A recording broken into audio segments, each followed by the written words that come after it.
ओम नमः शिवाय, ओम नमः शिवाय, ओम नमः शिवाय, ओम नमः शिवाय। सभी साधक मित्रों को, बंधुओं को जय श्री महाकाल। अपना जो शमशान साधना से जुड़ा जो मेरा वीडियो था उसमें मैंने ध्यान की बात की थी। यहाँ जो ध्यान शब्द, जिस ध्यान की मैं बात कर रही हूँ, ये वो मेडिटेशन वाला ध्यान नहीं है कि हम आंखें बंद करके ओम का उच्चारण कर रहे हैं, हम प्राणायाम कर रहे हैं। ये उस ध्यान की बात नहीं है। जब भी हम कोई साधना करते हैं, कोई मंत्र सिद्धि करते हैं, कोई पूजा करते हैं, कोई अर्चना करते हैं किसी भी देवी की, देवता की, तो उसमें सबसे जो पहली चीज़ आती है वो है उस शक्ति का, उस देवता का ध्यान करना। जैसे जब हम दुर्गा सप्तशती को पढ़ना शुरू करते हैं तो उसमें भी सबसे पहले जो माता का ध्यान मंत्र दिया होता है। यदि हम माँ काली की साधना कर रहे हैं तो उसमें भी एक ध्यान मंत्र दिया होता है। ऐसे ही हर देवता का एक ध्यान मंत्र होता है। अब आपने देखा होगा कि हर देवी देवता के अलग अलग भिन्न भिन्न प्रकार के रूप हैं, ठीक है। तो आप जिस तरह के स्वरूप का ध्यान करते हैं, आप उसी तरह की जो ऊर्जा है उसको अपने जीवन में आमंत्रित भी करते हैं। इसे मैं एक उदाहरण से समझा देती हूँ।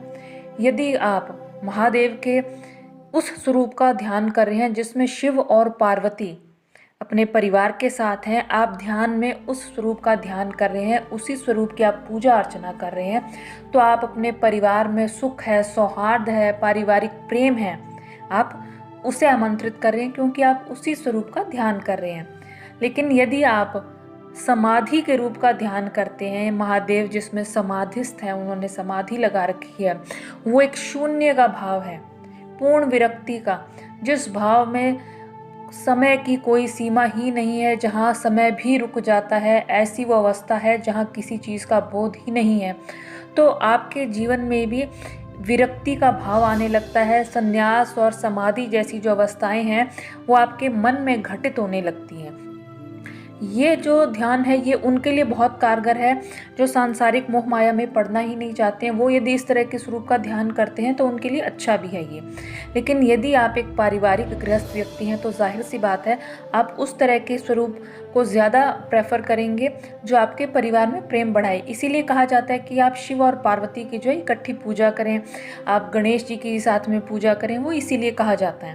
तो जब हमने शमशान साधना वाली बात की थी वहाँ पर भी यही ध्यान वाली बात आ जाती है कि जब शमशान साधना की जाती है तो शमशान क्या है? वो विरक्ति का स्थान है, जीवन से जो आपको अलग दूर ले जाता है, वो उस तरह की स्थिति का स्थान है।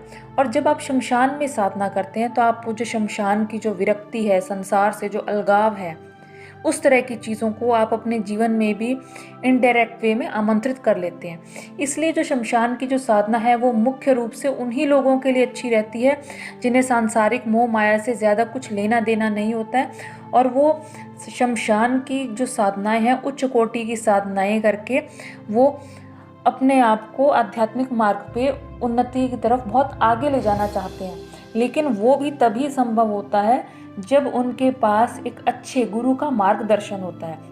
जो शमशान की साधनाएं होती है वो बिना गुरु के मार्गदर्शन के किसी भी प्रकार से संभव नहीं है।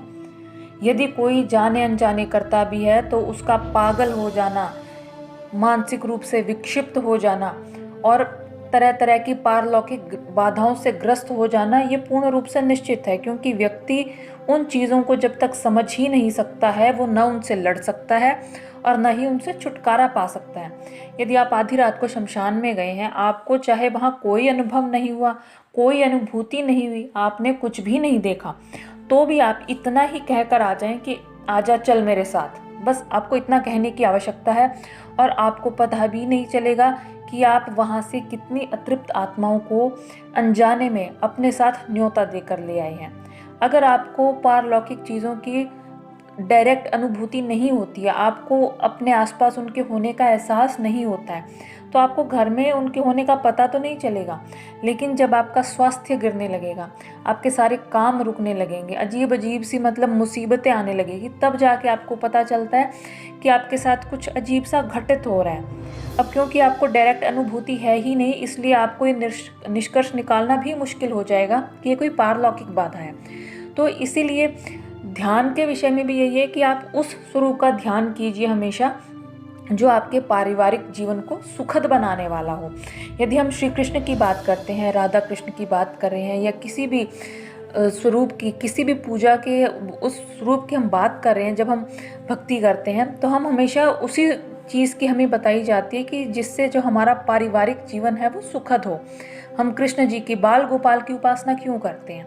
जिसके संतान नहीं है उसे कहा जाता है कि उसे बाल गोपाल की सेवा करनी चाहिए, उसे अपने घर में बाल कृष्ण लाने चाहिए, उसे संतान गोपाल का पाठ करने को कहा जाता है। वो क्यों किया जाता है? सिर्फ इसलिए क्योंकि हम जिस स्वरूप का ध्यान करेंगे वही स्वरूप हमारे जीवन में आ जाएगा।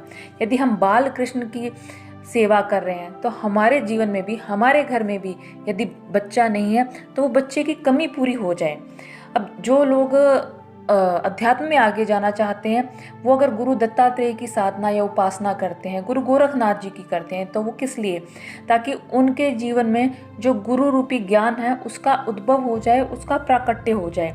तो इसलिए जब भी आप कोई साधना, कोई उपासना करते हैं या आप साधारण भक्ति भी करते हैं तो आपको उसी स्वरूप का ध्यान करना है जो आपके जीवन में आप घटित करना चाहते हैं।